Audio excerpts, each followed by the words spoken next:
Guys, this is what we should be expecting for the day on our AUD USD. So let's see what AUD USD is going to be giving us for the day.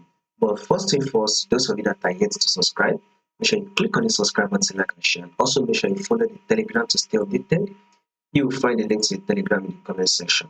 Now, guys, take a look at this AUD USD. What can you say the trend is?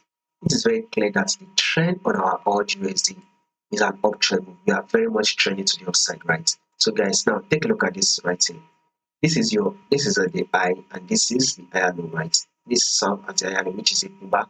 Market was able to push up again to form an higher high. Here comes the higher low. Market then did push up again to form a new higher high. Here comes the higher low, right? Now market then was able to rally up to form a new higher high. This is the higher low, right? Now market was able to push up again to form a new higher high. Here comes the higher low. Market then push up again to form a new higher high. This is an higher low right here, so it has rejected from this level, right? Now markets eventually rallied up, right? Then pull back. Market then eventually push up again to form a new high, and this is our pullback, which is an higher low. Now the market has pulled back to form an higher low. Guess what we should be expecting next? Of course, we should be expecting market to push up to form a new higher high, thereby taking out this high. So this is for swing traders.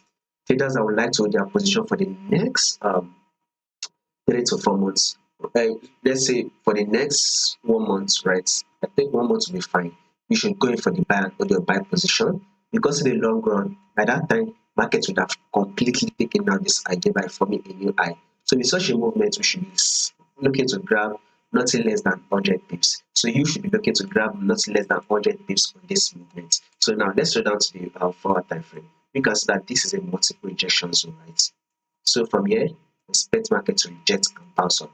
More updates on this will be covered for you guys. So make sure you click on the subscribe button, like and share also.